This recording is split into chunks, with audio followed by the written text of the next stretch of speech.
Hello, I'm Colin and I'll be your instructor for today.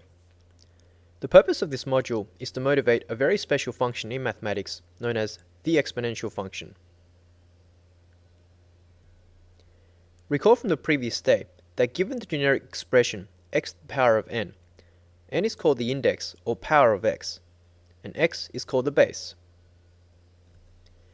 However, the word exponent is sometimes used instead. In fact, this term motivates a whole new class of functions known as exponential functions, where the independent variable isn't in the base, but is actually in the exponent itself.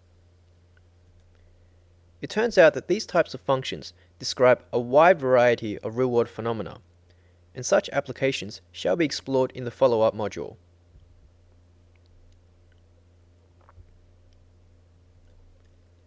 Let's take a look at a very basic exponential function, y equals 2 to the x. You should pause the module right now and see if you can brainstorm some important features of this function. A good idea might be to draw up a table of values to envisage what the graph may look like.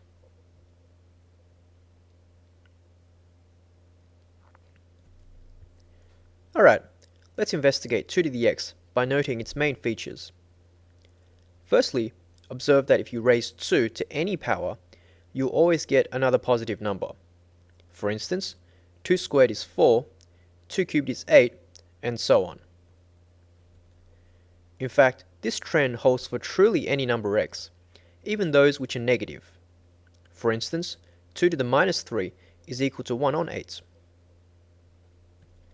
Therefore, the first important property of the function 2 to the x is that the function is always positive.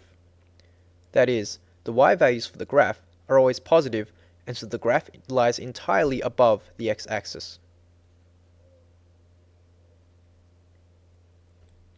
Secondly, the function is increasing.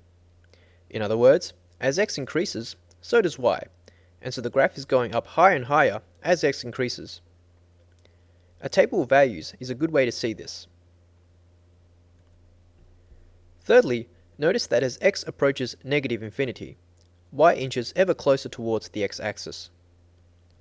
But the graph will never actually touch the x-axis, because as x becomes more and more negative, y will simply become a smaller and smaller fraction, and this fraction can never become zero no matter how negative x becomes. Terminology-wise, the x-axis is what's known as a horizontal asymptote for the graph, a horizontal line to which the graph approaches closer and closer, yet never quite touches.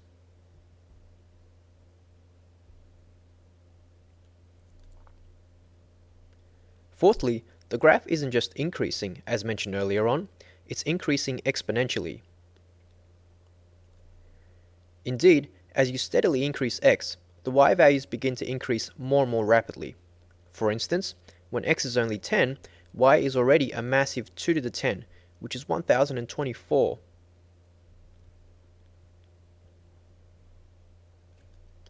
Finally, if x is 0, then the y value equals 2 to the 0, which equals to 1. So the graph cuts the y-axis at the coordinate 0, 1. But since the x-axis is an asymptote, the graph doesn't cut the x-axis at all. Therefore, the point 0, 1 will actually be the only point of intersection between the graph and either x or y axes. In other words, there is only one intercept between the graph and either axes, and that happens at the point 0, 1. And so in summary, the graph y equals 2 to the x is always positive. Moreover, it's not only increasing, it's increasing exponentially. The graph also approaches the x-axis as x approaches negative infinity. That is, the x-axis is a horizontal asymptote for the graph. And finally, the graph cuts the y-axis at the coordinate 0, 1.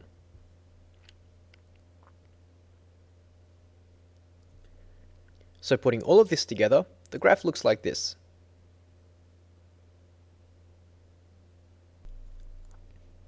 Alright, here's a similar exercise to before. Can you think of what the graph of the function y equals 3 to the x may look like? How would it be similar to the graph of 2 to the x above, and how would it be different?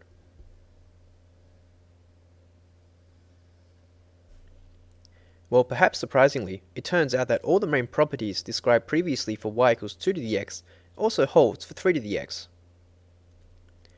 Like the number 2, 3 raised to anything is always positive, and so the graph of 3 to the x lies entirely above the x-axis.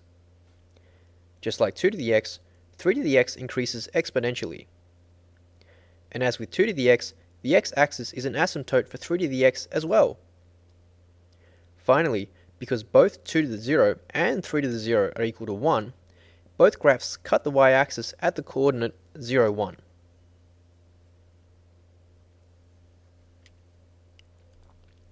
So if 2 to the x and 3 to the x share all the same main properties, surely their graphs should be very similar in shape and form.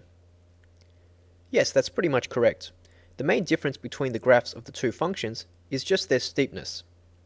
Because 3 is a higher base than 2, the graph of 3 to the x is essentially a steeper graph than 2 to the x.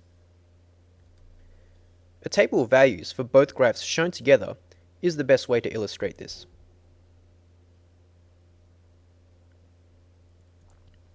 Here are both graphs now shown together. Observe the similarity in shape for both graphs, but their difference in steepness. Generally speaking, exponential functions of the form a to the x, for any positive number a greater than 1, all share the same shape, with their major difference being their steepness. Indeed, the gradient of 2 to the x at the point 0, 1 turns out to be roughly 0.69, while the gradient of 3 to the x at that point turns out to be roughly 1.1. Note this means that there must exist a special value, call it e, between 2 and 3, so that e to the x has a gradient of exactly 1 at the point 0, 1. In other words, the function y equals e to the x will be equal to its own gradient at the point 0, 1. It turns out that e is roughly equal to 2.72.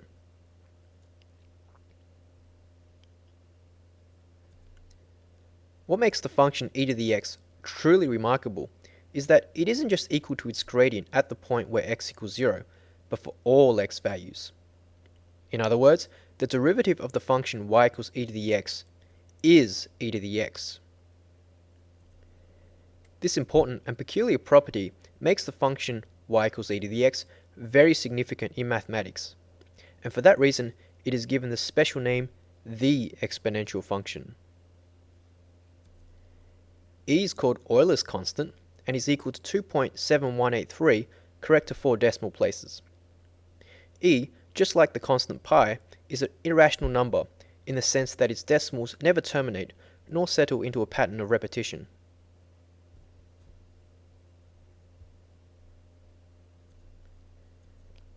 Here are all three graphs plotted together on the same plane.